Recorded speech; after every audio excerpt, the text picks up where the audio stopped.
Hello everyone, welcome to true IAS and PCS. दोस्तों, अभी तक हम लोग एनसीईआरटी से जो एंशंट हिस्ट्री को प्रोसीड कर रहे हैं, तो हमने उधर वैदिक कल्चर या फिर अगर हम लोग ऐसा कहें कि वेदास के बारे में जो भी चैप्टर बेसिक है उधर हमने आउटलाइन उसकी डिस्कस कर ली है। अब हमारा रूटीन क्या रहता है, जैसे कि हम लोग सबसे पहले एनसीईआरटी से बेस बनाते हैं, फिर उसके ऊपर जो बिल्डिंग खड़ी करनी होती है हमें, अगेन छोटे लेवल की बिल्डिंग, फर्स्ट फ्लोर ही कहूँगा मैं 6 क्लास की तमिलनाडु को, तो वहाँ से हम तमिलनाडु से थोड़ा बेस बनाते हैं ज़्यादा उस ग्राउंड के ऊपर जहाँ पर हमने सीमेंट लगाया हुआ है। सीमेंट हमारा एनसीईआरटी, हमारा फर्स्ट फ्लोर हमारी तमिलनाडु, सेकंड और थर्ड फ्लोर मतलब तमिलनाडु का जैसे जैसे लेवल बढ़ता जाएगा तो ऊपर ऊपर बिल्डिंग के फ्लोर्स कंस्ट्रक्ट होते जाएंगे। तो आज हम लोग बात करते हैं, ये 6 क्लास की जो तमिलनाडु की बुक है, ये उसका सेकेंड पार्ट है। ठीक है, फर्स्ट पार्ट के अंदर कुछ चैप्टर दे रखे होते हैं, मैंने जैसे कि आपको बताया था 6 से लेकर 8 तक जो तमिलनाडु की बुक्स हैं, जो एनसीईआरटीज़ हैं, उसके 3 पार्ट होते हैं, पार्ट 1, पार्ट 2, पार्ट 3। हमेशा 6 में भी पार्ट 1, पार्ट 2, पार्ट 3, 7th में भी 3 पार्ट, 8th में भी 3 पार्ट, 9th से इंडिविजुअल बढ़ जाती हैं वो, कि 9th की ज्योग्राफी अलग, 9th की हिस्ट्री अलग, 9th की पॉलिटिकल साइंस अलग, 9th की इकोनॉमिक्स अलग। ठीक है, वो मैं आपको बता दूंगा, लेकिन ये पार्ट 2 है। और इसके अंदर पार्ट 2 के अंदर पहला चैप्टर है वैदिक कल्चर नॉर्थ इंडिया के बारे में, और जिसको वैदिक कल्चर नॉर्थ इंडिया में बोलते हैं, सिमिलर पैरेलल इसकी मिरर इमेज साउथ इंडिया में होती है, मेगालिथिक कल्चर। इसको हम लोग एनसीईआरटी से पढ़ चुके हैं, तो चलो अब हम इसको डिटेल में यहाँ पर स्टार्ट करते हैं। ठीक है, ये जो आपको सबसे पहले फ़ोटो यहाँ पर दिख रही है, ये दोस्तों हिंदू कुश माउंटेन्स हैं, इसके बारे में अभी हम पढ़ेंगे। हिंदू कुश माउंटेन से ही खैबर पास से होते हुए आर्यंस यहाँ पर आए थे, ऐसा माना जाता है इतिहासकारों के द्वारा। एक ही बारी में नहीं आए थे, वो उसको कहा जाता है जब कोई एक बार में नहीं आता ना, मतलब किसी भी मकसद से, चाहे वो कब्जा करने के मकसद से आ रहा है या फिर रहने के मकसद से आ रहा है, तो उसको बोला जाता है वेव्स ऑफ माइग्रेशन। ये वाला टर्म याद रखना, हिस्ट्री में अच्छा टर्म होता है ये, आपको एक लाइन को ना ब्यूटीफाई कर देता है ये आपके, वेव्स ऑफ माइग्रेशन। ये आएगा, ये सारी चीज़ें आएंगी अभी इस चैप्टर के अंदर, पहली पैराग्राफ के अंदर, लेकिन मैं आपको एक बस फैमिलियर करवा रहा हूँ, रूबरू करवा रहा हूँ इससे मैं। ठीक है, तो सबसे पहले स्टार्ट करते हैं वैदिक एज से। जो फर्स्ट फेज़ है अर्बनाइजेशन का, पहला फेज़ जो सबसे पहले इंडिया के इतिहास के अंदर सबसे पहले अगर हम लोग कहें कि शहरी ज़िंदगी और उसके साथ जुड़े हुए शहरी रिचुअल्स, कस्टम्स, विकास, डेवलपमेंट जो भी होता था इंडिया के अंदर, वो ख़त्म हो जाता है जिस वक्त इंडस वैली सिविलाइजेशन डिक्लाइन हो जाता है। ठीक है, अब जब वो डिक्लाइन होता है तो उसकी age, if I am not wrong, तो ऐसी कुछ मानी जाती है, आप लोग मुझे करेक्ट करना अगर मैं गलत हूँ तो, 3500 टू 1900 BC, सही हूँ? ठीक है, या 1900 से 1700 तक मान लेते हैं, ऐसा कुछ करके मान लेते हैं, बताओ। अलग अलग बुक्स अलग अलग बातें करती हैं, तो ऐसा एक अप्रॉक्स अगर मैं इसको ऐसा दे दूँ तो ये ठीक है कि गलत लिखा है मैंने, जल्दी बताओ मुझे। हड़प्पा की एज, इंडस वैली सिविलाइजेशन की एज, ठीक है, बराबर। तो अब क्या होता है, एक बात ध्यान से सुनना, जो लोग हिस्ट्री पहली बार मतलब सुन रहे हैं या फिर उन्होंने पढ़ भी रखा होता है तो थोड़ा थोड़ा अगर वो मिस कर जाते हैं, मैं अब से कंटेंट वैसे भी बहुत डीपली प्रिपेयर कर रहा हूँ, क्योंकि शुरू के चैप्टर तो बेसिक थे, अब डीपली प्रिपेयर करने की इसलिए भी ज़रूरत है क्योंकि बुद्धिज़्म जैनिज़्म आएगा इसके बाद, और बस वहाँ से जो कहानी स्टार्ट होती है ना, मतलब आप ये मान लो फुल स्पीड पर, फुल गियर पर जो एंशिएंट हिस्ट्री दौड़ती है। मैंने आपको पहले भी बताया था, एंशिएंट हिस्ट्री के जो यूपीएससी के फेवरेट टॉपिक है, Uttar Pradesh public service commission के या बीपीएससी के किसी भी जो फेवरेट टॉपिक है, Indus valley civilisation, Buddhism Jainism, Mauryan empire, Gupta empire, थोड़ा सा ये जो मेडिवल के साथ एक फेज जाता है जो एंशिएंट के साथ कोलाइड करता है, वो चोला चेरा पांड्या का बात होती है। लेकिन नॉर्थ इंडिया में ना ये 4 टॉपिक्स बहुत प्यारे हैं सभी के सभी आयोग को, जो भी एग्ज़ाम बनाते हैं, बिहार के, महाराष्ट्र के, मध्य प्रदेश के, इन सबको बहुत प्यारे हैं। और आईबीसी और बुद्धिज़्म जैनिज़्म का क्वेश्चन तो ऑलमोस्ट आप हर साल यूपीएससी तक में पाओगे, मैं यूपीएससी की इसकी गारंटी ले सकता हूँ। ठीक है, आईबीसी का चलो 2 साल में एक बार या 3 साल में एक बार आ जाता है, लेकिन बुद्धिज़्म जैनिज़्म तो हर साल आता ही आता है। बुद्धिज़्म जैनिज़्म में एक बात और बता देता हूँ कि मैं आपकी इसमें 99.5% एक्यूरेसी मैं आपको दिलवा दूंगा पूनम दलाल दहिया की बुक से और ऑक्सफोर्ड की बुक से, और इसके अलावा जो नितिन सिंघानिया का जो 4th एडिशन आया आर्ट एंड कल्चर का, एक उसकी बुक से, और फाइन आर्ट्स की जो 11वीं क्लास की एनसीईआरटी उससे। जैसा कि मैंने प्रीवियसली बताया था, इससे फंसे आपके नोट्स बनाकर आप रखोगे, अगर इससे फंसे तो बहुत बढ़िया, नहीं फंसे तो उस क्वेश्चन को काट देना, कुछ करने की ज़रूरत नहीं है। और इस्माइल के साथ अपने आप पे प्राउड फीलिंग पे चले आना कि अगर मुझे नहीं पता तो इस रूम में तो छोड़ो, इस सेंटर में तो छोड़ो, इस स्टेट में जितने सेंटर पड़े हैं तो छोड़ो, पूरे के पूरे हिंदुस्तान में किसी के बाप को ये वाली चीज़ नहीं पता होगी, चाहे भले उसका हिस्ट्री ऑप्शनल क्यों ना हो। इसकी ऐसा कुछ होकर छोड़ दिया करो इस क्वेश्चन को। First phase of urbanisation India के अंदर खत्म हो जाता है with the decline of Indus valley civilisation. अब मैं आपको एक बात बता रहा था कि हिस्ट्री अगर थोड़ा सा अगर आपने मिस कर दिया हो कभी सेल्फ क्रिटिक से, इसके बाद ना दोस्तों पता है क्या होता है यार, एक ना वैक्यूम क्रिएट हो जाता है हिस्ट्री के अंदर। तो ये क्वेश्चन ना आ सकता है आपको कि अर्बनाइजेशन के बाद, फर्स्ट अर्बनाइजेशन के बाद पहला वैक्यूम हिंदुस्तान में कब क्रिएट होता है। वैक्यूम मतलब यहाँ पर कोई ना विकास नहीं हो रहा। अब एक बात बताओ जरा, अगर मैंने अपनी प्रोग्रेस लाइफ में यहाँ तक कर ली, अगर मैंने अपनी प्रोग्रेस इस लेवल तक कर ली है, ज़िंदगी का पहिया तो यही कहता है ना कि मुझे यहाँ से और आगे बढ़ना चाहिए, दिमाग को और तरक्की करनी चाहिए, है ना। लेकिन यहाँ पर क्या है कि यहाँ पर जो पहिया है ना वो ऐसे ऐसे ऐसे करके घूम रहा है, मतलब इस फेज़ में घूम रहा है, ना तो यहाँ से नीचे गिर रहा कोई चीज़, ना यहाँ से ऊपर जा रही है। इसको हम लोग कहते हैं, ये जो टाइम पीरियड एक आया ये ना वैक्यूम का टाइम पीरियड आया। अब ये वैक्यूम क्या था, ध्यान से सुनना मेरी बात, एक ही बार बताता हूँ। हड़प्पा का डिक्लाइन हो रहा और वैदिक एज के स्टार्ट होने तक, मतलब आर्यंस के आने तक और हड़प्पन सिविलाइजेशन के तहस होने तक, इसके बीच का जो टाइम पीरियड है ना, यानी कि अगर मैं 1900 से 1500 मान लूँ या 1700 से भी 1500 मान लूँ, तो ये 450, 300 या 500 साल का जो ऑलमोस्ट जो गैप आता है ना, इसको हम लोग बोलते हैं vacuum in the ancient history. ये वाली बात आपको बहुत कम जगह सुनने को मिलेगी, शायद से नहीं मिले। वैक्यूम इन एंशिएंट हिस्ट्री, ये एंशिएंट हिस्ट्री में एक वैक्यूम की तरह ऑक्यूपाई करता है, ठीक है। अब एक नया एरा यहाँ पर स्टार्ट होता है जब ये इंडस वैली सिविलाइजेशन होता है और वैक्यूम जब खत्म हो जाता है। तो वैक्यूम खत्म होता है 1500 BC के अंदर, यहाँ पर नीचे देखो 1500 BC के अंदर, और फिर दोबारा से पहिया चल पड़ता है। लेकिन पहिया अब ये ऐसे नहीं चल पड़ा जैसे जो प्रोग्रेस मैंने आपको बताया, प्रोग्रेस का पैरामीटर पहले फिर यहाँ पर वैक्यूम की तरह घूम रहा था, यहाँ से पहिया अब नीचे की तरफ चल पड़ा है, नीचे की तरफ चल पड़ा है। लेकिन नीचे वो इसलिए आया है ताकि कुछ एक नई चीज़ें ऐड कर सके। जैसे इस पॉइंट पे जाने के बाद ये मान लो प्री हिस्टोरिक एज से हड़प्पन एज है, तो यहाँ पर ABC कलेक्ट कर कर ये XYZ गया था। अब ये नीचे आया है PQR को कलेक्ट करने, और ये दोबारा जाकर अब ये इससे ऊपर बढ़ेगा जब सेकेंड फेज ऑफ ऑर्गेनाइजेशन शुरू होगा 6th सेंचुरी BCE से, BCE से, या फिर आप उसको क्या कहोगे, कॉमन एरा, ठीक है, उधर से। तो यहाँ पर क्या होता है, बिफोर कॉमन एरा, यहाँ पर क्या होता है कि बुद्धिज़्म जैनिज़्म जब स्टार्ट होता है ना, और जब एम्पायर जो बनना स्टार्ट होते हैं, कुल मिलाकर लोहे की डेवलपमेंट जब होने लग जाती है, तो ये वाली चीज़ होती है, ठीक है। लेकिन अब जो हम पढ़ने वाले हैं ना, आपको सुनकर एक चीज़ मतलब अचंभित करेगी। अभी बताता हूँ मैं। नया एरा स्टार्ट हुआ, नए एरा का नाम है वैदिक एज। वैदिक एज कब से आता है, कब से माना जाता है इसको, जब आर्यंस आए। तो वैदिक एज की डेफिनेशन क्या अगर आ जाए कल को, ये एक टाइम पीरियड है हिस्ट्री के अंदर। अगर आप इंट्रोडक्शन में लिख दो ना किसी वैदिक एज के मेंस के आंसर में, आपको बहुत प्यारे मार्क्स मिलेंगे। एग्जामिनर आपको इंट्रोडक्शन के ही कम से कम 2 से 2.5 नंबर दे देगा, ठीक है। It is a period in the history of India. Crystal clear examiner को बताओ कि सर मैं जानती हूँ कि वैदिक एज क्या है। 1500 BCE से लेकर 600 BCE तक, और इसको अपना नाम कैसे मिलता है, वैदिक एज क्यों बोला जा रहा है, ज़रूर कोई वेदा से रिलेटेड होगा। तो जी हाँ, जब आर्यंस आए थे हिंदुस्तान की भूमि पर, तो यहाँ पर ये अपने साथ ना वेदास लेकर क्या आए थे, या उन्होंने लिखे थे, कुछ भी मान लो, इस चीज़ को श्योर तो कोई भी नहीं बोल सकता, ठीक है। 4 वेदास ये इनके साथ जुड़े हुए हैं, तो वो यहाँ पर लेकर आए। और जो हम वेदास को इतना पवित्र वगैरह जो मानते हैं, जिसके पीछे लड़ाई झगड़े होते रहे हैं, लोग क्या कहते हैं, अंधविश्वासी होते रहे हैं, जिसके ऊपर 21st सेंचुरी में आज तक लोगों को जागरूक करने की ज़रूरत होती है। कि जब मोदी जी जब पहली बार आए थे, तो स्वच्छ भारत अभियान के तहत तो सारे कलेक्टर वगैरह को, डिस्ट्रिक्ट के सारे कलेक्टर IAS वगैरह को ये बोला गया था कि आप घर घर जाकर संडास बनवाइए, टॉयलेट बनवाइए, लोगों के अंदर जागरूकता अवेयर करने के लिए। कि जैसे टॉयलेट एक प्रेम कथा मूवी में दिखाया हुआ है अक्षय कुमार वाली, कि घर के वरांडे में लोगों की सोच ये है रूरल एरियाज़ में कि अगर तुलसी लगी हो, तुलसी का पौधा लगा हो, तुलसी लगी हो, तो उधर शौचालय नहीं बनता, ठीक है। तो विद्या बालन जैसे जो हैं वो इस क्या कहते हैं उसको, हम लोग ब्रांड एम्बेसडर हैं इस मिशन के। कि उनका एक ऐड आता था, जैसे आज भी अब मुझे नहीं पता कि आता है कि नहीं आता, जहाँ सोच वहाँ शौचालय, आपने सुना होगा। तो ये सारी चीज़ें जो है ना, ये सारी चीज़ें तिगड़म कर कर, और ये संस्कृत इसकी कोई नॉर्मल संस्कृत नहीं थी, ये वैदिक संस्कृत थी। ये सारी चीज़ें आर्यंस हमारे पास लेकर आए, हमने नहीं लिखा है। लेकिन फिर भी सोचने वाली बात है कि लोग इसकी जड़ को नहीं पहचानते हैं।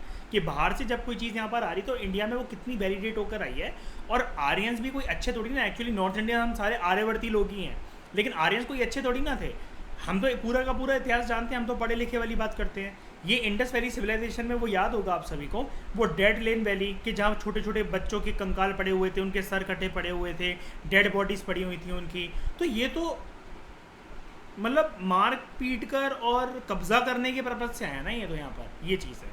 ये तो हो गया छोटा सा बैकग्राउंड रिफ्रेश करने के लिए। अब आगे बढ़ते हैं।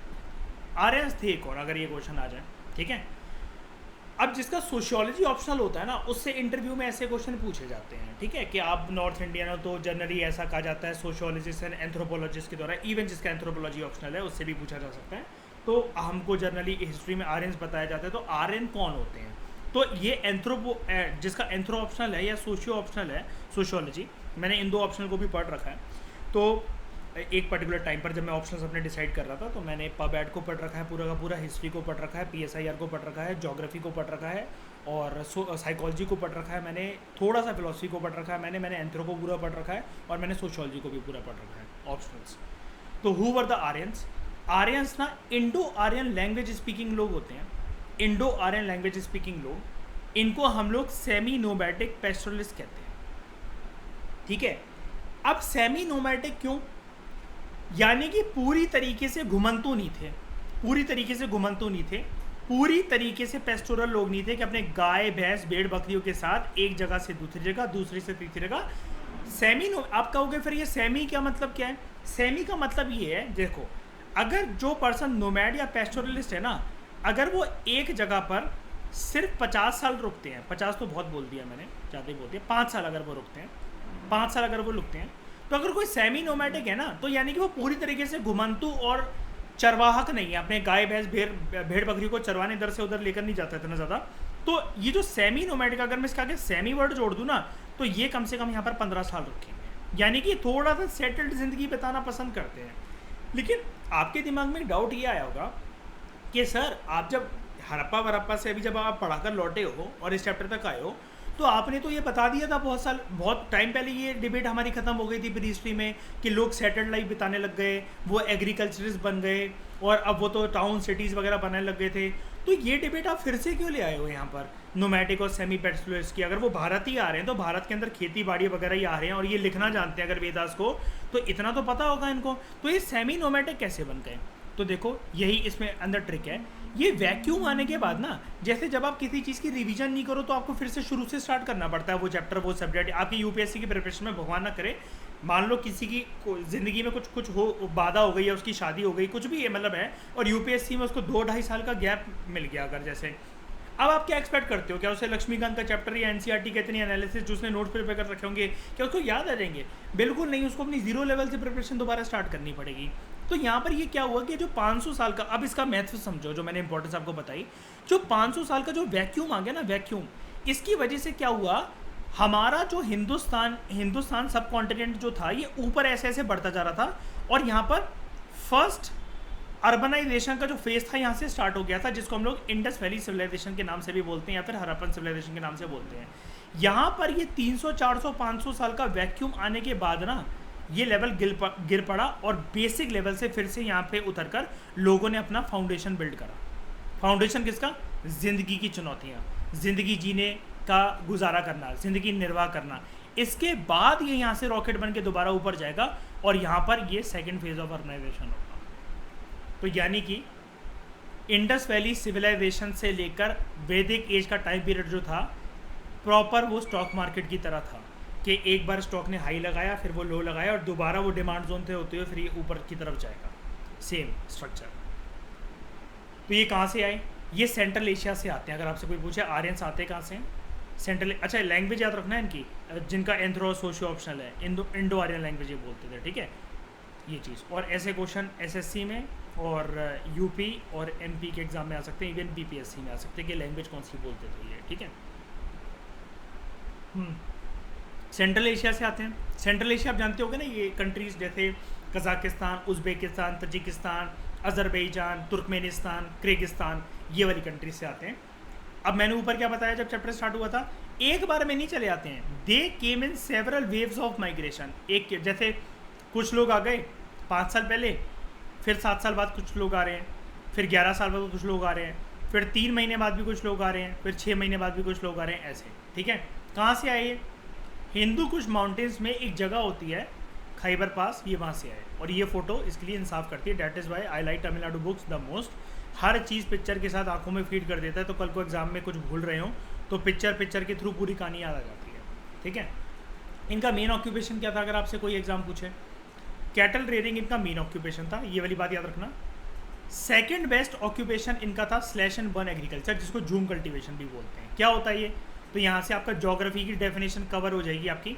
स्लैश एंड बर्न एग्रीकल्चर क्या होता है? अगर आपको ज्योग्राफी जब हम करेंगे, इसको हम करेंगे 8th क्लास की ज्योग्राफी में, इसको हम करेंगे अच्छे से, चैप्टर है हमारा पूरा। और 8th के बाद हम 10th क्लास की जो NCERT है उसमें करेंगे। लेकिन अभी यहाँ के लिए, अभी के लिए यहाँ पर देख लो, उसको पूरा चैप्टर करेंगे हम एग्रीकल्चर के ऊपर। ठीक है, it is a farming method जहाँ पर, ये पता ही आप सभी को, लेकिन मैं फिर भी बता देता हूँ, लैंड पे एक बंदा, फैमिली रह रही होती है, कम्युनिटी रह रही होती है, वो उसको क्लियर कर जाते हैं। कैसे? सारे पेड़ वगैरह वहाँ के काट के उसको बर्न कर देते हैं। वहाँ के जितने भी पेड़ पौधे वगैरह होते हैं, जो वहाँ का जो ऐश होता है, जो राख बनती है, ऐसा माना जाता है ये राख ना ज़मीन को उपजाऊ बनाएगी, दोबारा फर्टिलिटी गेन करवाने में मदद करेगी। कल्टीवेशन यहाँ पर शॉर्ट पीरियड ऑफ टाइम के लिए कर दी जाती है। और यहाँ पर जो कम्युनिटी रह रही होती है, फैमिली रह रही होती है, ग्रुप रह रहा होता है, वो इसको आग लगाकर इस प्लेस को खाली करके चले जाते हैं कुछ सालों के लिए, ताकि जब ज़मीन उपजाऊ भूमि बन जाएगी, दोबारा हम यहाँ पर लौट कर आएंगे और खेती बाड़ी करेंगे, और लोग तब तक नए पीस ऑफ लैंड की तरफ चले जाते हैं। तो यानी कि अगर एक किसी एरिया में, फॉरेस्ट में ऐसा लैंड है कोई A, B, C and D, तो लोग क्या करेंगे? इस पे रहे 5 साल, इसको आग लगाकर B मूव कर गए, इस पे रहे, फिर इसको आग लगाकर C मूव कर गए, इस पे रहे, फिर D मूव कर गए, तब तक A रीजनरेट हो गया, तो दोबारा यहाँ से साइकिल स्टार्ट 1 2 3 4। एक एग्जाम्पल की तरह बताया बस मैंने। ठीक है, आगे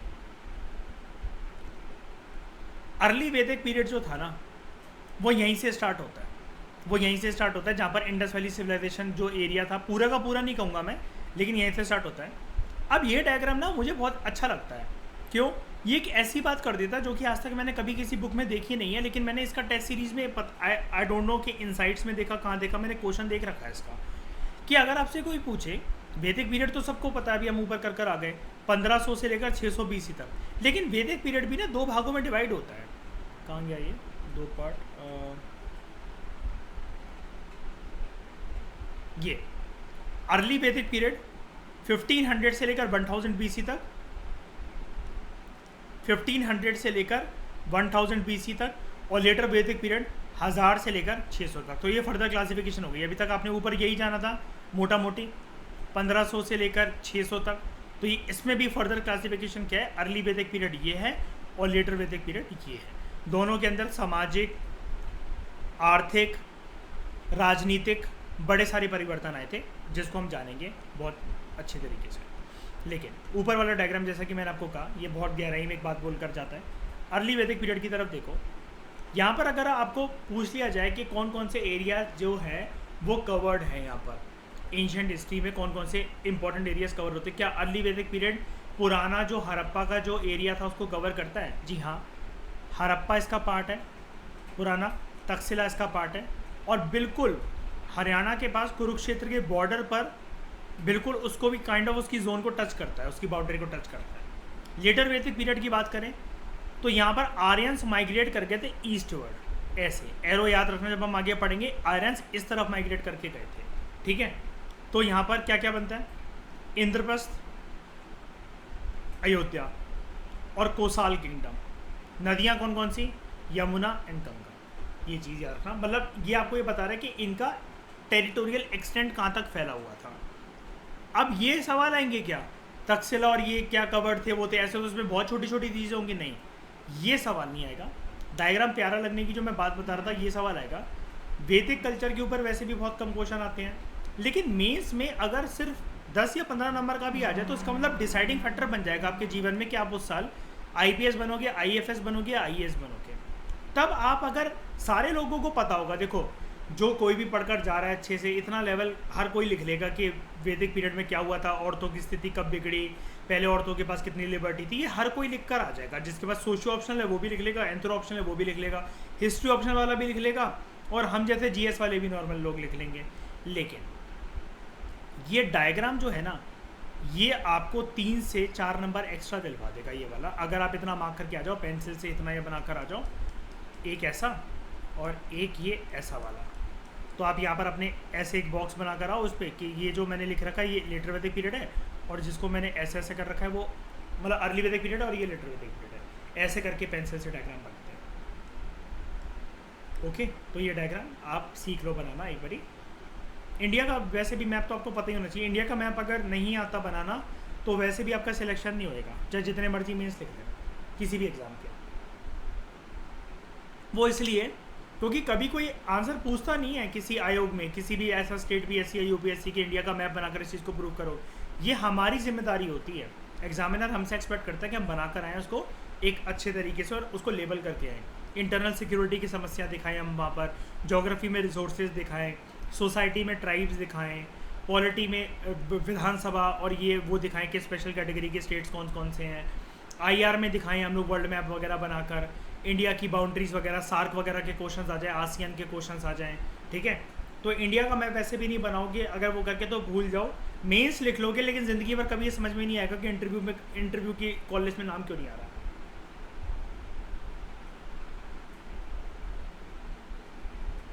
ठीक है, आगे time spread and sources. Geographical range क्या है, किसकी बात हो रही है यहाँ पर, वैदिक एज की। ये सिर्फ नॉर्थ इंडिया तक फैला था, ठीक है, और कहीं नहीं, नॉर्थ इंडिया। इसके पीरियड को हम लोग क्या कहते हैं, आयरन एज। पहला हड़प्पा कौन सा था, ब्रॉन्ज एज। ये ऐसे दिख नहीं रहा, ब्रॉन्ज एज। टाइम क्या है इसका, 1500 बीसी से लेकर 600 बीसी तक, जिसमें मैंने आपको बताया 1500 से 1000 और 1000 से 600 अर्ली वैदिक, लेटर वैदिक। इसके सोर्सेज क्या हैं, हम लोग इसके पीरियड के बारे में कैसे जान सकते हैं। वैदिक लिटरेचर हमारे पास अच्छी खासी मात्रा में अवेलेबल है। ये रहे Vedic literature, 4 Vedas, Rigveda, Yajurveda, Samaveda and Atharvaveda. Mind you इसका ऑर्डर भी 99% लोगों को नहीं पता होता। ये ऑर्डर में आना ज़रूरी है, ठीक है, ऋग, यजुर, साम एंड अथर्व। ठीक है, नेचर ऑफ सिविलाइजेशन। अब देखो आई मेन मुद्दे की बात, इसको मिटाते हैं। मेन मुद्दे की बात देखो यार, हड़प्पा में लिखा हुआ था, जब मैं ऐसे बॉक्स पे गया था अर्बन, यहाँ लिखा हुआ है रूरल। तो जो वैक्यूम आया देख रहे हो, मैंने आपको बताया ये ऐसे ऐसे करके जब ये ऊपर जा रहा था पीरियड, फर्स्ट अर्बनाइजेशन का फेज, वैक्यूम आया 500 400 350 साल का, और ये नीचे गिर पड़ा। दोबारा जहाँ से शुरुआत हुई थी हड़प्पा की, हड़प्पा का प्रीकर्सर को और मेहरगढ़, याद है, उसके प्रीकर्सर माना जाता है कि मेहरगढ़ ही स्टार्टिंग पॉइंट था, जिसके बाद बूम कर जाता है सिविलाइजेशन। यानी कि मेहरगढ़ वॉज द 3 2 1 गो, और उसके बाद ये हड़प्पा रॉकेट बनना स्टार्ट कर देता है। लेकिन यहाँ पर क्या हुआ, दोबारा इसका डाउनफॉल देखने को मिलता है, ये रूरल बन गया। ये चीज़ प्रूफ कैसे हो सकती है, अगर आपको कोई बोले तो आप बोलना कि जब हड़प्पन सिविलाइजेशन का क्या कहते हैं उसको हम लोग, डिक्लाइनिंग फेज आता है, तो याद है हमने जब हड़प्पा के चैप्टर को हमेशा ये बोलकर ख़त्म करते हैं, जो उसके पीछे थ्योरीज दी जाती हैं, सड़क उथल पुथल थी, गार्बेज सड़कों पे फैला हुआ था, घर इधर उधर टूटे फूटे बने हुए थे, 20 सड़कों पे घर बने हुए थे, नालियाँ सैनिटेशन वगैरह प्रॉपर नहीं था, नालियाँ ढकी नहीं हुई थी, ये सारी चीज़ें याद है। और फिर डेड लेन वैली में कटे हुए सर, कंकाल और ये सब पड़े हुए थे। फिर आर्यन इन्वेजन थ्योरी भी बोली जाती है, फ्लड थ्योरी भी बोली जाती है, डिफॉरेस्टेशन थ्योरी भी बोली जाती है।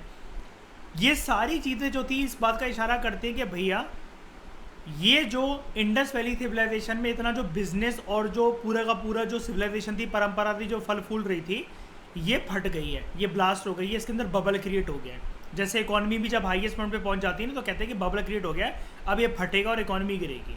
सिमिलरली ये सिविलाइजेशन भी गिरा, अर्बन तक पहुंचा था पहला फेस, और ये रूरल पे आ गई है टिक कर। ठीक है, मैंने कुछ मिस तो नहीं कर दिया होगा, नहीं, आगे बात करते हैं। इतनी बात समझ में आ गई सबको, बताओ जल्दी, फिर मैं आगे बढ़ूँ। अच्छे से समझ में आ रहा है, ठीक है।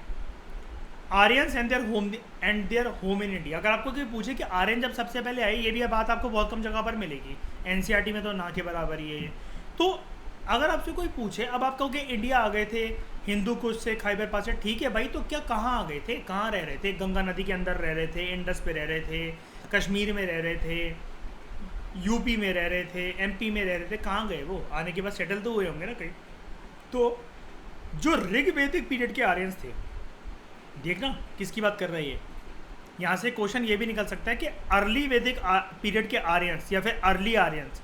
ऋग वैदिक पीरियड मतलब इसको अर्ली वैदिक पीरियड भी बोला जाता है, याद रखना दोस्तों, मैं रिपीट कर रहा हूँ। ऋग वैदिक पीरियड को अर्ली वैदिक पीरियड भी बोला जाता है, बाकी सबको हम लोग लेटर वैदिक पीरियड बोलते हैं। ओके, ऋग वैदिक पीरियड के अंदर आर्यंस का नेचर हम डिस्कस कर चुके हैं। ये शुरू में सेमी नोमैटिक थे। बेसिकली ये पेस्टोरल लोग थे जिनके पास कोई गाय भैंस भेड़ बकरियां यानी कि कैटल होता था और यही इनका मेन सोर्स ऑफ वेल्थ होता था। ठीक है, हमने एनसीईआरटी में जब इस चैप्टर का बेस प्रिपेयर करा था तो आपको याद है ना, इस टाइम पर जो राजा वगैरह ये सब आएंगे तो ये जर्नली सामने वाली टेरिटरी पर युद्ध इसलिए वेज करेंगे, वॉर इसलिए वेज करेंगे ना, ताकि ये उनके गाय भैंस भेड़ बकरियां नदी तालाब खेत पर कब्जा कर सकें। यही मेन सोर्स ऑफ वेल्थ होता था। पैसा वगैरह सोना चांदी तो था नहीं उस टाइम पर ज़्यादा, है ना, तो यही चीज़ होती थी। अब क्या होता है, ऋग वैदिक टाइम में या अर्ली वैदिक टाइम कह लो इसको, आर्यंस का जो होमलैंड था वो था पंजाब, जिसको उस टाइम पर हम लोग बोलते थे लैंड ऑफ 7 रिवर्स यानी कि सप्त सिंधु। 7वीं रिवर उस टाइम पर कौन सी थी? इंडस में तो इस टाइम पर 6 रिवर दिखती हैं, सरस्वती। आज के टाइम में है क्या सरस्वती? हाँ ठीक है, ये वाली बात सबको क्लियर है ना? थोड़ा बहुत इतनी हिस्ट्री तो जानते होगे ना सप्त सिंधु वाली? ठीक है। अराउंड 1000 BC आर्यंस जो थे वो इंडिया में मूव करते हैं ईस्टवर्ड। ये देखो 1 2 3 ईस्ट साइड मूव कर रहे हैं। मेरा एरो देखो, ये थोड़ा बोल्ड कर दो। अगर आप ये मैप बनाकर आ गए और ये दिखाकर आ गए लेटर और अर्ली वैदिक और ये एरो बनाकर आ गए, मैं सच बता रहा हूँ, एक दो क्वेश्चंस में अगर गड़बड़ी हो भी गई होगी ना, वो ऐसे क्वेश्चंस होंगे जो आपको पता लग जाएगा कि यार ये कुछ बाहर से ये कोई भी नहीं कर पाएगा। लेकिन आप ऐसा मान लो कि अगर आप आईपीएस बनने वाले होगे ना अगर उस साल, तो आप आईएएस बन जाओगे। अगर आप आईआरएस होगे ना तो आप आईपीएस बन जाओगे। एक नंबर की लीड की रेस होती है, मैं तो उस हिसाब से बात करता हूँ, प्रैक्टिकल बात। ओके, हाँ, ईस्टवर्ड जाते हैं तो ये कहाँ सेटल होते हैं? ऊपर ही मेरे को दिख रहा है, ये देखो गंगा यमुना था ना, मैंने इसलिए पहले ही पढ़वा दिया था। इंडो गैंजेटिक प्लेन में, इंडो गैंजेटिक प्लेन में क्या कर जाते हैं? सेटल कर जाते हैं। लेकिन डिफरेंस इतना है, ये अर्ली वैदिक पीरियड है और ये लेटर वैदिक पीरियड है। बस ये वाली बात याद रखना। ये वाला सप्त सिंधु मतलब early Vedic period, Indo Gangetic plain later Vedic period, बस 4 तरह। अच्छा हाँ, एक और चीज़, अब क्योंकि इस एज को क्या बोला जा रहा है, ये देखो आयरन एज, तो आयरन का कुछ ना कुछ मिला होगा। यहाँ पर आयरन एक्सेस और फ्लोज जो थे ये वाइड स्प्रेड थे। क्या आयरन के बारे में हड़प्पा में पता था? नहीं। और वो पीरियड कौन सा था? जैसे इसको आयरन एज बोला जाता है, वो कौन सी एज? Bronze age. साइंस के अकॉर्डिंग ब्रॉन्ज कैसे बनता है? किसको मिक्स करके? टिन प्लस कॉपर, शाबाश। तो यानी कि अगर मैं ऐसा कह दूं कि जो ब्रॉन्ज है वो नेचुरली अकरिंग मेटल नहीं है, तो ये बात सही होगी। Very good. सोर्सेस मुझे पता कैसे लगेगा? अगर मुझे आर्यंस के बारे में या अर्ली वैदिक या लेटर वैदिक के बारे में पढ़ना है तो उसको वो मेरे, हाँ, वैदिक लिटरेचर। वैदिक लिटरेचर को हम लोग 2 पार्ट्स में, 2 ब्रॉड कैटेगरीज में बांट सकते हैं। ये वाली बात ध्यान से सुनना। देखो एक बात मैं सभी के लिए यहाँ पर बोल देता हूँ न्यूट्रल होकर, यार देखो कभी कभार क्या होता है कि आपको कुछ देखने को मिलता है जो आपका सेफ साइड होती है। Safe side in the sense कैसे कि अगर मतलब मान लो क्वेश्चन अगर रामायण महाभारत के ऊपर आए ना, तो मैं हिंदू हूँ तो मैं कंफर्टेबल हूँ, मेरा दिल खुश हो जाएगा कि अगर ये जैसे यूपीपीएससी में एथिक्स के अंदर पहला क्वेश्चन था लास्ट ईयर या उससे पहले, कर्मण्यवाधिकारस्ते महाफलेषु कदाचना। ये क्या होता है? इसको रियल लाइफ में आप कैसे इंप्लीमेंट करोगे? संस्कृत के वो ऐसे दे देते हैं क्योंकि वो आप समझ सकते हो ये उत्तर प्रदेश का पेपर है, तो वो Yogi element and all, Hindutva element, तो वो पेपर के अंदर भी झलकता है वो थोड़ा बहुत, चाहे कोई कितना भी डिनाई कर ले कि न्यूट्रल पर्सपेक्टिव से बनते हैं, लेकिन यूपीएससी ऐसा नहीं करता। लेकिन फिर भी देखो क्या होता है कि जब आपको कुछ ऐसी चीज़ लगे, कुछ भी तिगड़ा लगे, आप एडमिनिस्ट्रेटर हो भाई, आप हर रिलीजन बैकग्राउंड वगैरह से आप भी आओगे और जो आपको काम करने को मिले, मतलब जिसकी आपको सेवा करनी पड़ेगी, you will be a public servant, तो वो भी अलग अलग रिलीजन से होंगे, तो आपको धर्म निरपेक्ष होकर काम करना पड़ेगा कि आप किसी को फेवर ना करो। तो इस वजह से अगर आप में से कोई मुसलमान है, सरदार है, क्रिश्चियन है, पारसी है, कुछ भी है, भाई आपको इंटरेस्ट लेना पड़ेगा, उसको थोड़ा बहुत सीखना पड़ेगा। क्यों? क्योंकि ये चैप्टर जो है, हर एक चैप्टर में यही मानता हूँ, भले उससे क्वेश्चन आ रहे हैं नहीं आ रहे हैं, क्या गारंटी है कि हड़प्पा से बुद्धिज्म जैनिज्म 2023-24 में क्वेश्चन निकलेंगे? ऐसा कुछ नहीं होता, गारंटी तो किसी चीज़ की भी नहीं होती है। लेकिन हमारी जिम्मेदारी ये बनती है कि भैया हम अपना सिलेक्शन जाने ना दें सिर्फ एक रिलीजियस ईगो की वजह से कि भैया ये तो वेदिक के बारे में, वेदा के बारे में बात कर रहा है, I hate Hinduism, I hate something this, I hate that, ऐसी थिंकिंग मत लेकर आना। तो ये वाली चीज़, ये वाले चैप्टर ना इसलिए भी बहुत लोगों को मैंने देखा समझ में नहीं आता। एक तो आजकल धर्म वगैरह में किसी का इंटरेस्ट है नहीं गया है, दूसरा मुसलमान अगर इस चैप्टर को पढ़ रहे हैं तो उनका इंटरेस्ट नहीं आएगा, क्रिश्चियंस और सरदारों का इंटरेस्ट नहीं आएगा। ऐसा बहुत बार होता है, मैं ये बता सकता हूँ। किसी मुसलमान को भक्ति सूफ़ी पढ़वाई जाए तो वो सूफ़ी मूवमेंट को जितने अच्छे से याद कर सकता है, वो भक्ति मूवमेंट को याद नहीं कर सकता। ये मुझे बहुत अच्छे से पता है, ठीक है। ऐसे किसी क्रिश्चियन मिशनरी के बारे में अगर आप किसी क्रिश्चियन से पूछो तो वो ज़्यादा अच्छे से ब्रिटिशर्स के टाइम पर वो बता पाएंगे कि कैसे ये फोर्स कन्वर्जन करने आते थे। तो इसलिए मैं बता रहा हूँ, ये चीज़ मैंने ऑब्जर्व करी है बहुत सारे सालों में, इसमें बुरा मानने वाली बात नहीं है। अपनी सेफ साइड और अपनी साइलेंट ईगो को साइड कर दो सब लोग, और ये आपको पढ़ना पड़ेगा। सिलेक्शन चाहिए तो पढ़ना पड़ेगा, वरना होगा क्या, चैप्टर तो आपकी आंखों के सामने से निकल जाएगा। लेकिन जो मैंने 10 या 15 नंबर के जैसे मेंस में मैं बात कर रहा हूँ, अभी तक आया नहीं है, लेकिन यूपीएससी का क्वेश्चन है एग्जॉस्ट होता चला जा रहा है। अगर आ गया ना तो बस ये बैठ जाना, ये सौ बन जाना कि 500 दिन और घर पे बैठना पड़ेगा अगला अटेम्प्ट देने के लिए। और क्या पता फिर उसके बाद ज़िंदगी में कभी दोबारा फिल्म्स निकले कि नहीं निकले, ये भी होता है। श्रुति, ठीक है। तो इसलिए मैं सबको मैंने बात बता दी, क्योंकि मैंने ये खुद ऑब्जर्व करा है।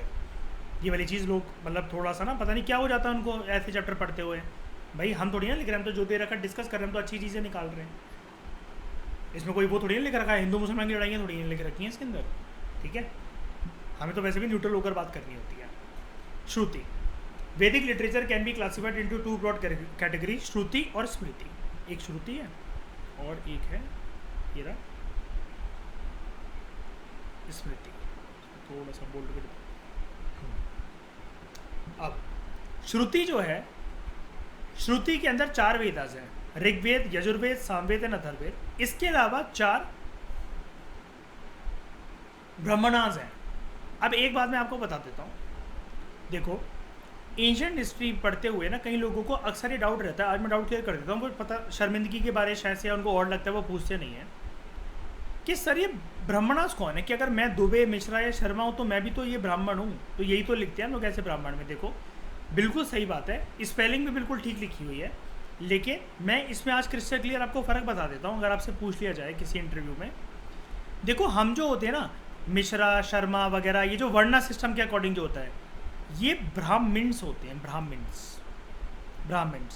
और ये होती है बुक, ब्राह्मणास बुक थी, बुक। इनका इससे कुछ भी नहीं लेना देना, इससे कुछ भी लिंक नहीं है, इससे कुछ भी लिंक नहीं है कि ब्राह्मण्स ब्राह्मणास के बारे में बात करेंगे या वो इसके श्लोक पढ़े, कुछ भी कनेक्शन नहीं है, जीरो कनेक्शन।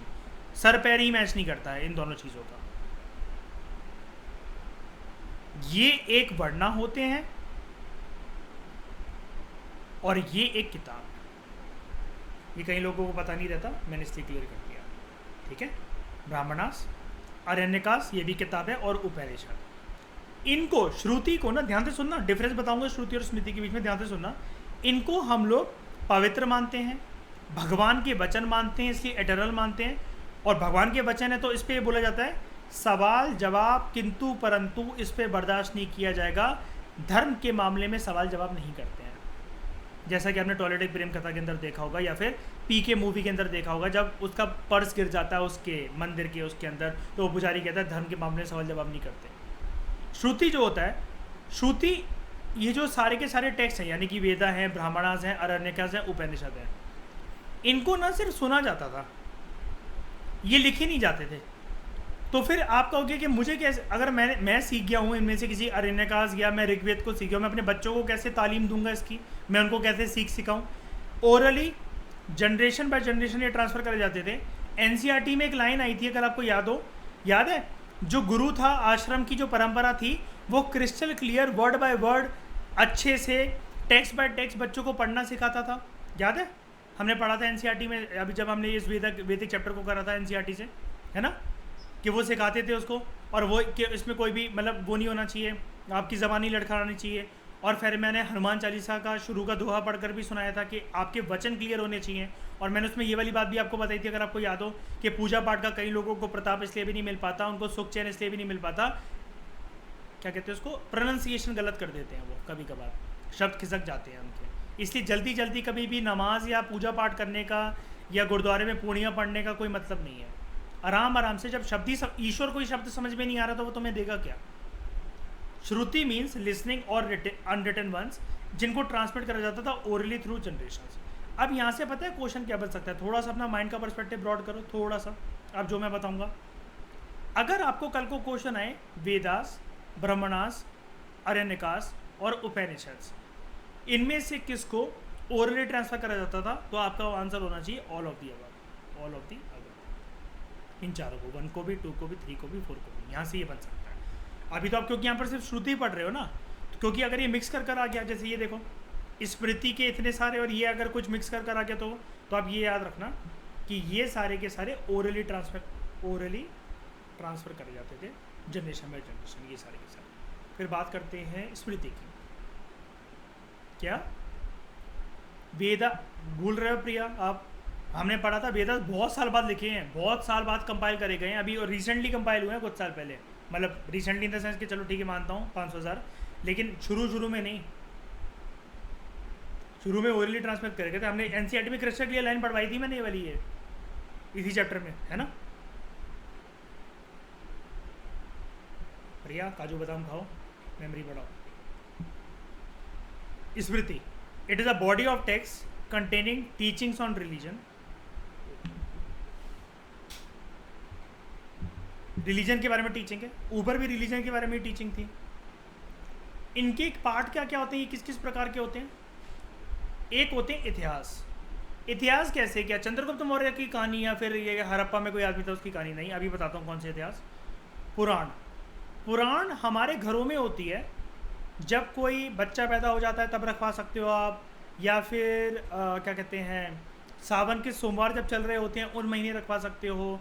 कभी कभार किसी की डेथ हो जाती है उस टाइम पर भी होता है, शादी से पहले लोग रखवाते हैं। अलग अलग पुराण होती हैं, गरुड़ पुराण, शिव महापुराण, है ना। तो ये सब गरुड़ पुराण में पाप जो होते हैं कि आप मरने के बाद आपके पकोड़े बनाए जाएंगे, आपको तेल की भुजिया में बना जाएगा, आपकी बिरयानी बनाई जाएगी, ये सब बातें लिखी होती हैं, ठीक है। तो फिर कुछ होते हैं तंत्रास और अगमास, अगम कहते हैं इनको। अब ये एस को लिखा हुआ है सब क्या के, इतिहास एक नहीं है, इतिहासास है। पुराण एक नहीं है, बहुत सारी पुराण है तो पुराणास हैं। तंत्र एक नहीं है, तंत्रास है। और अगम एक नहीं है, अगमास है, ठीक है। लेकिन स्मृति को ऐसा माना जाता है कि भगवान के वचन नहीं है ये। तो बार बार ना इसको जैसे जैसे वक्त और जमाना बीतता रहा ना अर्ली वैदिक में, तो इसको रिवाइज करा गया है बड़े सारे स्कॉलर्स और संस्कृत वैदिक लिटरेचर और ज्ञानी लोगों के द्वारा। बार बार इसको कुछ चीज़ें ऐसी नहीं, ऐसा नहीं वैसा, नहीं ऐसा नहीं वैसा, नहीं ऐसा नहीं वैसा, ऐसा करा गया है। स्मृति ना डेफिनेट होती है और रिटन लिटरेचर होता है, बस इसमें कुछ कुछ चीज़ें ना वक्त ज़बानी के साथ साथ ऐड हो जाती हैं। अभी प्रूव करता हूँ इस बात को कैसे। सबसे पहले अगर आपको क्लासिफिकेशन आए, ये आप टेबल पर आकर आ जाना अपने मेंस के पेपर में, ठीक है। फिर बात करते हैं स्मृति के बारे में। अब देखो, ये है इतिहास नंबर 1, पहले मैं क्लियर कर देता हूँ सब कुछ। ये है सूत्र, ये है पुराण। अब यहाँ पर जो ऊपर था ना वो चीज़ मिस कर दी इन्होंने। कैसे? सूत्र इन्होंने ऊपर लिखा नहीं, इन्होंने 2 चीज़ें एक्स्ट्रा लिखी थी। एक है तंत्रास नंबर 4, तंत्रास आपके ऊपर नंबर 4, और यहीं पर ऐड कर लेना इसको, नंबर 5 है अगमास। बाकी ये 4 तो 4 ही हैं, 4 वेदास, ब्रह्मणास, अरण्यकास एंड उपनिषद। ये देखो, वेदास, अरण्यकास, ब्रह्मणास एंड उपनिषद। बस ये यहाँ पर टेक्स्ट में दे रखा था ऊपर, तंत्र और अगम, इसको यहाँ पर इन्होंने यहाँ पर लिखा नहीं, इसलिए मैंने स्मृति में यहाँ पर आपके लिए लिख दिया। अब बात करते हैं इतिहास की। इतिहास कौन सा है? ये रामायण और महाभारत। पुराण कौन से? शिव पुराण, विष्णु पुराण, आप ये भी लिख सकते हो, गरुड़ पुराण, ठीक है। सूत्र, धर्म सूत्र, मनुस्मृति, नारद स्मृति, ये चीज़ बता दी मैंने, ठीक है। अगमास और तंत्रास ऐसी चोट छोड़ दो। अब इसमें एक लाइन थी, ये एटर्नल नहीं है, ठीक है, कोई बात नहीं, लेकिन दे आर कॉन्स्टेंटली रिवाइज्ड। अगर आप थोड़ा बहुत भी ज्ञान रखते हो ना, अगर आप यूपी या एमपी से कोई अगर मुझे सुन रहा है इस लेक्चर में, आपको थोड़ा सा इतना पता होगा, वैसे भी पता होगा, हमारे देश में इतनी प्रकार की रामायण है ना। साउथ इंडिया में अलग तरीके से एंड होती है स्टोरी, स्टार प्लस पे आती है वो अलग तरीके से, पुरानी वाली कुछ अलग तरीके से, कुछ कुछ कैरेक्टर और उनका जो चीज़ें हैं ना वो बदल जाती हैं। ऐसी महाभारत में भी कभी कभार जैसे कुछ कुछ चीज़ें जो ओरिजिनली लिखी जाती हैं तो वो ऐसे लिखे जाते हैं। फॉर एग्जांपल मैं एक बार बताता हूँ, महाभारत के अंदर एक कैरेक्टर थे भीष्म पितामह, उनको इच्छा मृत्यु का वरदान था, ठीक है। अब मैं बहुत पढ़ चुका हूँ, मतलब मेरे को लाइफ में हॉबी रही है एक टाइम पे, तो मैंने बाइबल पढ़ी है, मैंने कुरान पढ़ी है, मैंने गीता पढ़ी है, मैंने रामायण पढ़ी है, मैंने महाभारत पढ़ी है, ठीक है। और मैंने सीरियल्स इन सब के मैंने देख चुका हूँ मैं, तो मुझे काफ़ी ज़्यादा इंटरेस्ट रहता है इन सब चीज़ों में, इनका कनेक्शंस ड्रॉ करने में। तो अब क्या होता है कि महाभारत के अंदर जो भीष्म पितामह है ना, तो कई बुक्स बोलती हैं कि वो 200 साल के थे जब महाभारत का युद्ध हो रहा था, जब अर्जुन ने उनको तीरों से छल्ली कर दिया, और क्या कहते हैं, कई बोलते हैं वो 400 साल के थे। अब जैसे क्या होता है नॉर्मल महाभारत के अंदर तो हमें ऐसा कुछ सिनेरियो देखने को नहीं मिलता जिसको मैं बताने जा रहा हूँ। जो पांडवों में जो सबसे सच्चा था, जो उनका सबसे बड़ा भाई था, युधिष्ठिर, सुना है ना उसका नाम, युधिष्ठिर। अब युधिष्ठिर ऐसा कहते हैं क्योंकि वो झूठ तो कभी बोलता ही नहीं था, और उसी के ना झूठ ना बोलने की वजह से बहुत सारी परेशानियां भी उठानी पड़ती थी इन लोगों को, जबकि श्री कृष्ण चाहते थे कि ये झूठ बोले, लेकिन वो बोलता नहीं था। तो श्री कृष्ण ने अर्जुन को पकड़ लिया कि अर्जुन को थोड़ा बहुत मतलब सिखाकर के परिस्थिति के हिसाब से छल करना, और जब अपनों का हित हो उसमें तो ये करना बुरी बात नहीं है। हमें बहुत सारे मॉरल्स अलग अलग तरह के मिलते हैं।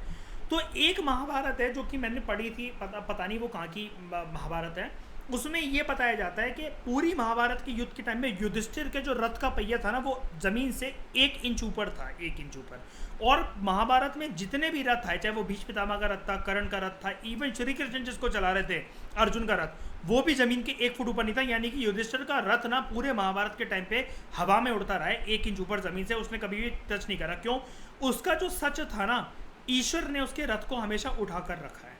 अब एक और बात मैं बताता हूँ, हमेशा जब भी शाम होती थी महाभारत के टाइम पे और घोषणा हो जाती थी, श्री कृष्ण और दूसरी साइड से भीष्म पितामह वगैरह इनके जो भी सेनापति थे ये शंख बजाते थे और सूर्यास्त के बाद युद्ध समाप्त हो जाता था। लेकिन इसमें एक चीज़ क्या होती है कि एक बारी अर्जुन पूछते हैं श्री कृष्ण से कि आप ऐसा क्यों करते हो गोविंद कि आप हमेशा रथ से पहले खुद उतरते हो और फिर हाथ पकड़ के मुझे उतरवाते हो, ठीक है, ऐसा क्यों? नहीं मतलब पहले मेरे को उतरने देते हो, उसके बाद आप खुद उतरते हो। तो वो कहते हैं कि चलो तुम एक बार ही ना तुम उतर के देखना पहले, उसके बाद मैं उतरता हूँ, देखना फिर इस रथ का होगा क्या। जैसे ही एक दिन वो ऐसा करते हैं, इतनी जोर की शाम को ब्लास्ट होता है रथ का, उसके चीथरे उड़ जाते हैं। तो अर्जुन चौंक जाता है। ये वाली बात आपको कहीं किसी महाभारत के किसी सीरियल में देखने को मिलेगी नहीं।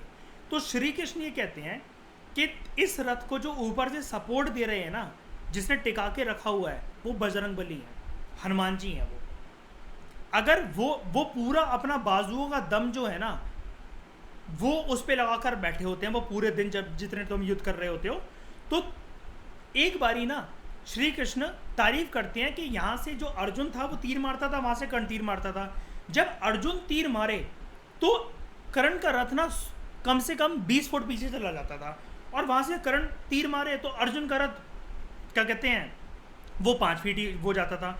तो अर्जुन के तीर से कर्ण का रथ ज़्यादा पीछे चला जाता था। तो श्री कृष्ण रथ चलाते चलाते युद्ध चल रहा तो तारीफ करते थे, वाह कर्ण क्या क्षमता है तुम में, वाह कर्ण क्या योद्धा हो तुम, वाह कर्ण कितनी वो ताकत है। तो एक बार ही ना अर्जुन ये कहते हैं कि आप ना मेरा मोरल डाउन कर रहे हो, ये क्या बात हुई, मैं उसका रथ 20-20 50-50 फुट पीछे कर देता हूँ एक तीर में, वो मेरा 5-5 फीट पीछे कर पा रहा है। तब श्री कृष्ण फिर से उसको समझाते हैं कि जो तुम ये समझ रहे हो ना, कर्ण सच में अपने आप का सेल्फ मेड योद्धा है। तुम्हारे रथ के जो तीर मारने की वजह से जान तुम्हारे बाजुओं से ज़्यादा ना इस रथ पे जो ऊपर बजरंगबली ने जो सपोर्ट दे रखा है ना, उसकी वजह से कर्ण का रथ ज़्यादा पीछे चला जाता है। मैंने इतनी बारीकियों से पढ़ रखा है इन सब चीज़ों को, मुझे बहुत इंटरेस्ट आता है। ये सब चीज़ें मैं बहुत पहले ख़त्म कर चुका हूँ, ठीक है। उसके बाद अब 2015 में जब ये सवाल आया तो विजन IAS में जो सरदार जी थे जसप्रीत सिंह, उनका सेशन मैंने अटेंड करा था। तो वो बोलते हैं कि इंडिया ईयर बुक जो आती है दोस्तों, आपको वो पढ़नी चाहिए, पॉलिटी का उसका सेक्शन पढ़नी चाहिए। वहाँ से एक क्वेश्चन निकला था कि सत्य में जयते, ये यूपीएससी पूछ चुका है 2015 में कि ये वहाँ से दिया, तो 15 या 14 में कि वहाँ से ये दिया गया, तो मैंने उनका सेशन अटेंड करा था। अगर मैं इसलिए बोलता हूँ कि देखो इधर उधर भागने से कोई फायदा नहीं है, स्टैटिक सब्जेक्ट पे अगर कोई अपनी कमांड करे, लोगों को स्टैटिक की डेफिनेशन ही तो नहीं आती ना, आज भी लोग स्टैटिक का मतलब एनसीईआरटी समझते हैं। तमिलनाडु एक सीक्रेट है, सत्यमेव जयते, ट्रुथ, सत्य की ही विजय होती है, it is taken from the Mundaka Upanishad. ये यूपीएससी में क्वेश्चन आया था और देखो यहाँ पर दे रखा। इस डिस्कशन में फिलहाल इतना ही। Thank you very much for discussion.